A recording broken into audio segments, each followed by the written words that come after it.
شدت سے اور آپ کی صحابہ کرام کی شدت کر رہے تھے. اسی طرح ایک صحابی کے ہاں آپ لوگ پہنچتے ہیں اور کہتے ہیں منہ سے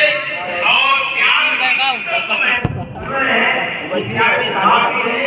جب ایک اپنی بکری ذبح کیا اور اپنے چشمے کا پانی پیش کیا تو پیارے پیغمبر علیہ السلام کو اس پانی کو پینے کے بعد یہ صحابہ کرام سے عرض کیا تھا یہ جو ٹھنڈا پانی آپ کو ملا ہے قیامت کے دن اس پانی کو بنانے کا سلام نہ رہے.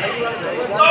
پانی ایک نعمت ہے, پانی کی قدر کرنی چاہیے اور اس پانی کے بابت اللہ تبارک و تعالیٰ کے ہاں سے پوچھا جائے گا. یہ اللہ کی نعمتوں میں سے ایک عظیم نعمت ہے. ابراہیم علیہ السلام اللہ کی نعمتوں کے شکر گزار بنتے تھے. کبھی کسی موڑ پر ابتلا و آزمائش کے کسی بھی دہانے پر ابراہیم علیہ السلام نے کفر کا یا ناشکری کا کوئی بھی کلمہ اپنی زبان سے ادا نہیں کیا اور ہم اور آپ انہیں کی سنت کو زندہ کرنے کے لیے یہاں اکٹھا ہے. اللہ کی نعمتیں جس قدر ہم کو مل رہی ہیں, جس بھی طریقے سے اللہ کی نعمتوں کو ہم حاصل کر رہے ہیں,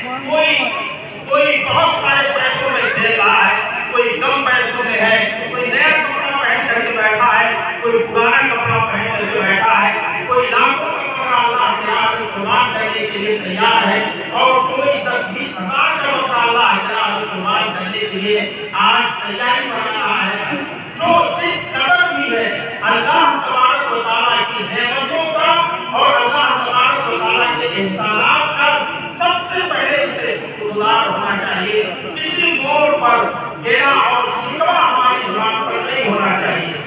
اللہ کی نعمتوں میں سے ایک نعمت امن و عافیت کی نعمت ہے. آج لوگ امن و امان کے ساتھ عیدگاہ کے اندر بیٹھ کر کے نماز ادا کر رہے ہیں. ہمارے کتنے بھائی ہیں فلسطین کے اندر آج کون سا سما ہو رہا ہے. آج دنیا کے بیشتر ممالک کے مسلمانوں کے ساتھ کیسا رویہ اور کیسا سلوک اپنایا جا رہا ہے. ہمیں آج اس امن و امان کی نعمت کی قدر کرتے ہوئے اپنے بھائیوں کو بھی یاد کرنے کا دن ہے جہاں جو آج عید کی نماز پڑھنے کی سعادت نہیں حاصل کر رہے ہیں. ہمیں ان عورتوں کو بھی یاد کرنے کی ضرورت ہے جن کے سہاگ اس جنگ میں اتار دیے ہیں. ہمیں ان بچے اور بچیوں کے بھی یاد کرنے کا دن ہے جو بچے اور بچیاں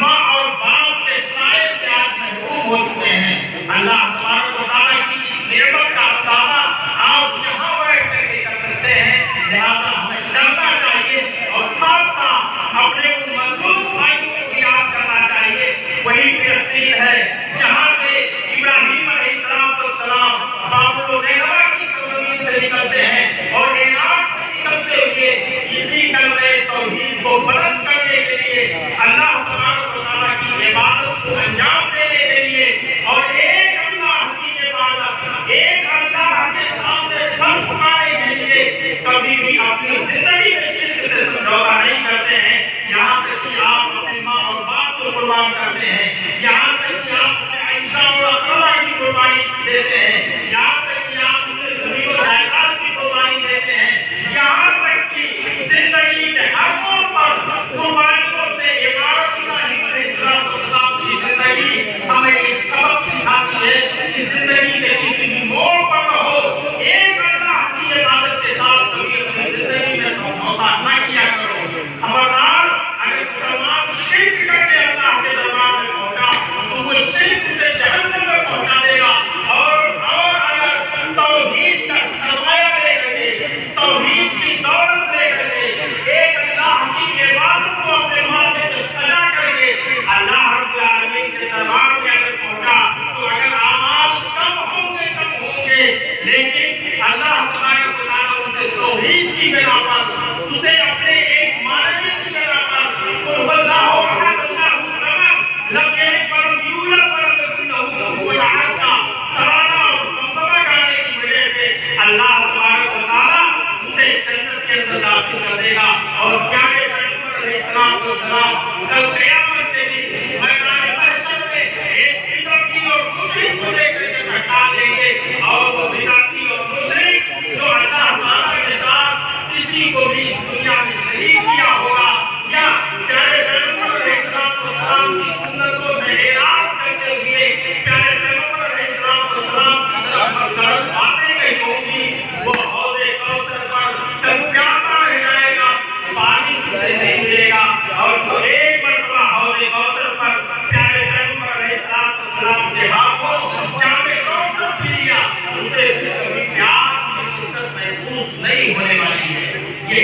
اکرام ہے ایک شخص کا، ایک مومن شخص کا، اور اسی توحید کی عظمت کو زندہ کرنے کے لیے ہم اور آپ آج بکرے کی قربانی دینے جا رہے ہیں۔ ہم اور آپ کو بکرے کی قربانی ایک طرح سے ہم اور آپ کو یہ سبق سکھاتی ہے۔ وہ بکرا یہ کہتا ہے زمانے حال سے کہ آج مجھے قربان کرتے ہو، کل اگر تمہیں اپنے آنا کی قربانی دینی پڑے، کل تمہیں اپنے رشتوں کو بچانے کے لیے اگر بہت ساری چیزوں کی قربانی دینا پڑے تو تم قربان ہونے کے لیے اپنے آپ کو تیار رکھو، اپنے رشتوں کو بچاؤ، اپنے ماں اور باپ کی عظمت کو بچاؤ، اپنے بہنوں کی خاطر و تواضع کرو، اور اپنے بھائیوں کی دیکھ ریکھ کرو، اور کبھی کسی کے ہاتھ پر کانے مت ڈالا کرو۔ آج یہاں اتنے لوگ بیٹھے ہیں، میں پوچھنا چاہتا ہوں بکرا یہ اللہ رب العالمین کی راہ میں قربان کرنے کے لیے ہمیں اور آپ نے تیار رکھا ہے، لیکن کیا زمین و جائیداد میں اپنی بیٹیوں اور بہنوں کو حصہ دینے کے لیے ہم قربانی دینے کے لیے تیار ہیں یا نہیں ہیں؟ اگر ہم قربانی دینے کے لیے تیار نہیں ہیں تو یہ سمجھ لو کہ ہم حرام کا کھاتے ہیں، اور کل اللہ تبارک و تعالیٰ کے دربار میں ہم سے پوچھا جائے گا کہ تم نے اپنی بہنوں کا حق دیا تھا کہ نہیں دیا تھا، تم نے اپنی بیٹیوں کا حق دیا تھا کہ نہیں دیا تھا، کیا یہ قربانی تم نے دی تھی کہ نہیں دی تھی؟ بہت آسان ہے میت کے نام قربانی کا مسئلہ پوچھنے میں، لیکن بہت مشکل ہے کسی زندے کے لیے قربانی دینا۔ آج لوگ مسئلہ پوچھتے ہیں کہ میرے ابا جان، میرے اماں، میری امی وفات پا گئی، میری فلاں انتقال کر گئے، کیا میں ان کے نام سے کسی بکرے کی قربانی دے سکتا ہوں یا نہیں دے سکتا ہوں؟ لیکن وہ بیٹا کبھی یہ نہیں پوچھتا کہ میرے باپ نے میری بہنوں کو حصہ نہیں دیا ہے، کیا میں اپنی زمین و جائیداد سے اس کی قربانی دے سکتا ہوں کہ دے سکتا ہوں؟ کبھی کوئی نہیں پوچھتا۔ اور واضح ہے کسی بھی میت کے نام پر قربانی دینا یہ عام صدقہ ہے۔ آسان مسئلہ میں آپ کو بتا رہا ہوں، یہ جو عبادت کرنے ہم بیٹھے ہیں، ہم زندہ ہیں تب بیٹھے ہیں، اور قربانی ہم ادا کرنے جا رہے ہیں اس لیے کہ ہم زندہ ہیں، اور آپ قربانی اس کے نام پر دینے کی کوشش کرتے ہو جو اس دنیا میں موجود ہی نہیں ہے۔ عبادت ہے تمام کی تمام فرض اور واجب ہے اور سنت ہے، اگر تو جو لوگ زندہ ہیں ان کے اوپر ہے۔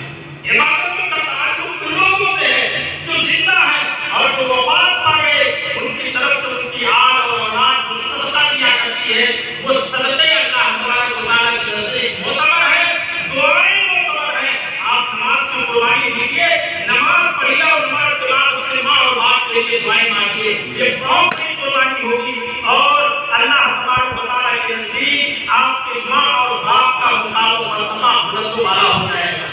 اور آگے بڑھیے، اور آپ جب یہ قربانی دینے جا رہے ہیں، جب یہاں سے ہم اٹھائیں، جب بکرے تک پہنچیں، قربانی کے ذبیحے تک پہنچیں، تو سب سے پہلے اپنی نیتوں کو خالص کریں۔ کبھی یہ بڑکپن کا احساس نہ ہو کہ ہم نے لاکھوں کا بکرا خریدا ہے، اب اللہ تعالیٰ کی طرف رجوع کرنے کی کیا ضرورت ہے، یا احساس کمتری کے شکار نہ ہو کہ اللہ تعالیٰ نے مجھے 7-8 سال ہی کی توفیق دیا اور میں اتنے ہی کم پیسوں میں اللہ تبارک و تعالیٰ کے سامنے قربان کرنے جا رہا ہوں۔ نہیں، پیسوں کی قیمت اللہ تبارک و تعالیٰ کے نزدیک نہیں ہوا کرتی، بلکہ نیتوں کا حضور اور نیتوں کا صدق اللہ تبارک و تعالیٰ کے نزدیک معتبر ہوتا ہے۔ جب ہم قربانی کے ذبیحے تک پہنچیں تو سب سے پہلے اپنی نیت کو صحیح کر لیں کہ مولا کریم، میں